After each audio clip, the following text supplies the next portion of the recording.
नमस्कार विद्यार्थी मित्रांनो, जी के व्हॅली मॅडम या यूट्यूब चॅनलमध्ये तुमचं खूप खूप स्वागत आहे। आज आपण पाहणार आहोत अंगणवाडी मुख्य सेविका, पर्यवेक्षिका, सुपरवायझर या परीक्षेमध्ये येणारी काही महत्त्वाची प्रश्नोत्तरे जी तुमच्यासाठी अतिशय महत्त्वाची आहेत आणि ही सर्व प्रश्नोत्तरे प्रिवियस एक्झाममध्ये आलेली आहेत। मित्रांनो, जर तुम्ही चॅनलवर नवीन आला असाल तर चॅनलला सबस्क्राईब करून घ्याल। चला तर मग आपण आपल्या प्रश्नाला सुरुवात करूया। तर आजचा आपला पहिला प्रश्न आहे प्रश्न क्रमांक 1। पोषण ट्रॅकर ॲप कशासाठी वापरले जाते? ऑप्शन आहे ए अंगणवाडी इमारत दुरुस्ती, बी लाभार्थी नोंदणी व सेवा वितरण, सी कुपोषण चाचणी केंद्र सुरू करण्यासाठी, डी बालविवाह प्रतिबंधासाठी। तर या प्रश्नाचे उत्तर आहे ऑप्शन बी लाभार्थी नोंदणी व सेवा वितरण। पोषण ट्रॅकर ॲप हे लाभार्थी नोंदणी व सेवा वितरणासाठी वापरले जाते। आता यानंतरचा पुढचा प्रश्न घेऊया। प्रश्न क्रमांक 2। टेक होम राशन THR कोणत्या समूहाला दिले जाते? ऑप्शन आहे ए 6 ते 14 वर्षे मुलांना, बी गर्भवती व स्तनदा माता, सी सर्व अंगणवाडी कर्मचारी, डी ज्येष्ठ नागरिक। तर या प्रश्नाचे उत्तर आहे ऑप्शन बी गर्भवती व स्तनदा माता। टेक होम राशन हे गर्भवती व स्तनदा माता या समूहाला दिले जाते। आता यानंतरचा पुढचा प्रश्न आहे प्रश्न क्रमांक 3। सक्षम अंगणवाडी मिशनचा मुख्य उद्देश काय आहे? ऑप्शन आहे ए बालकांचे तात्पुरते शाळेत प्रवेश, बी अंगणवाडीची आधुनिकीकरण व डिजिटलायझेशन, सी महिला स्वयंरोजगार, डी पोलीस भरती सुधारणा। तर उत्तर आहे ऑप्शन बी अंगणवाडीची आधुनिकीकरण व डिजिटलायझेशन। आता यानंतरचा पुढील प्रश्न घेऊया। प्रश्न क्रमांक 4। बाल संरक्षणासाठी सर्वात महत्त्वाचा कायदा कोणता? तर ऑप्शन आहे A MTP act, B POCSO act, C motor vehicle act, D JJ act 2015। तर उत्तर आहे ऑप्शन डी JJ ॲक्ट 2015।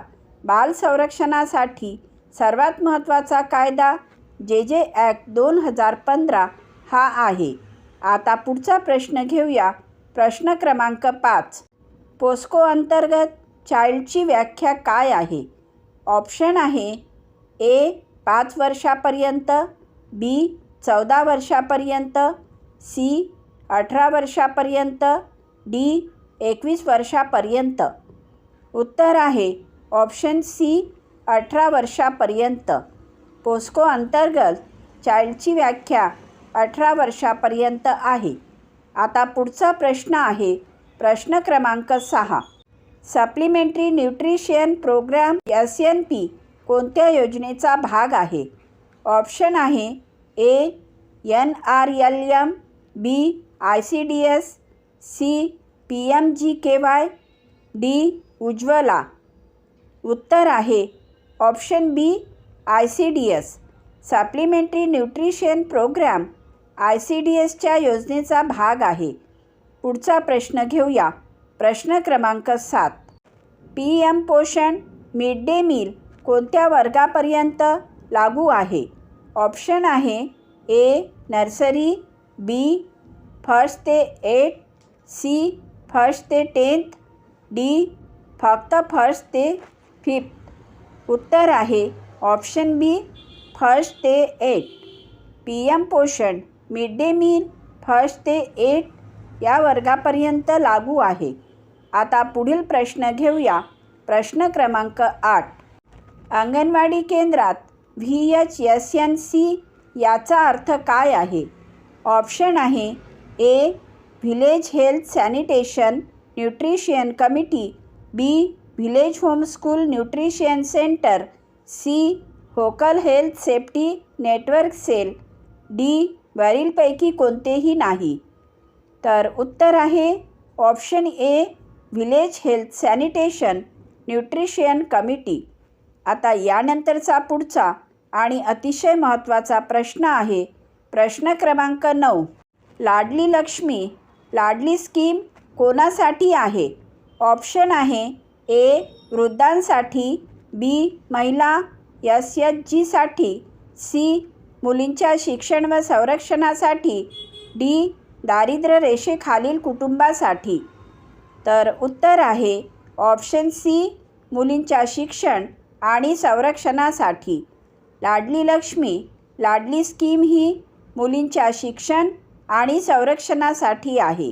आता यानंतरचा पुढील प्रश्न आहे. प्रश्न क्रमांक 10.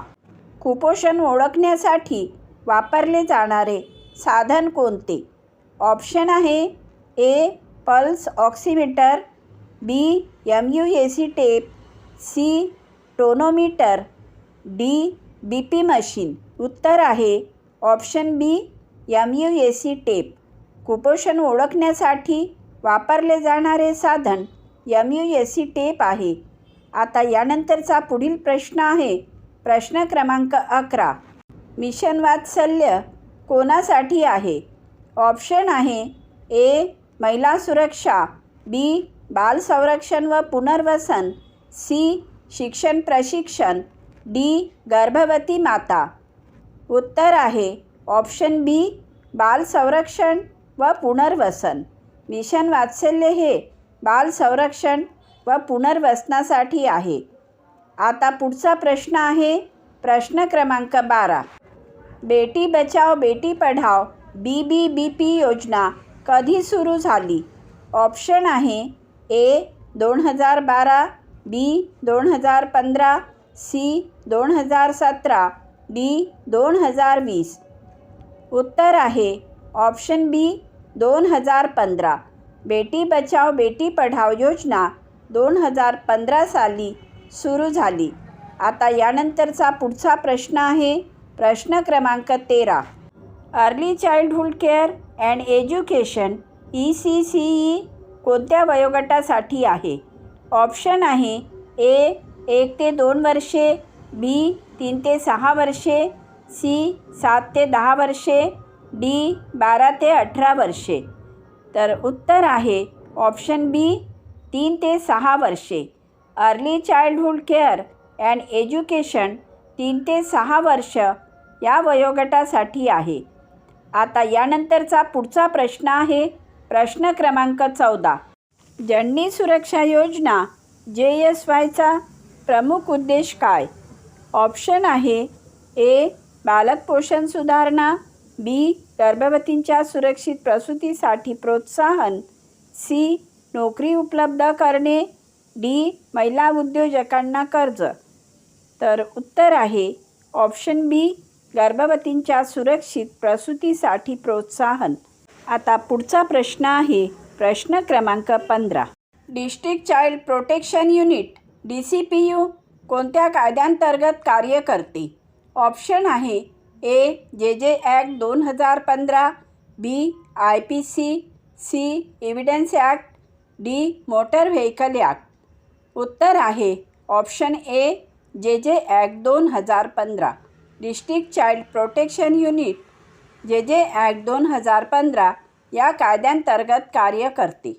मित्रांनो, जर तुम्हाला आमचा हा व्हिडिओ आवडला असेल तर व्हिडिओला लाईक करा, चॅनलला सबस्क्राईब करा, व्हिडिओला शेअर करा आणि बेल आयकॉन प्रेस करायला विसरू नका, जेणेकरून तुमच्यापर्यंत आमचे अभ्यासाचे असेच नवनवीन व्हिडिओ पोहोचत राहतील.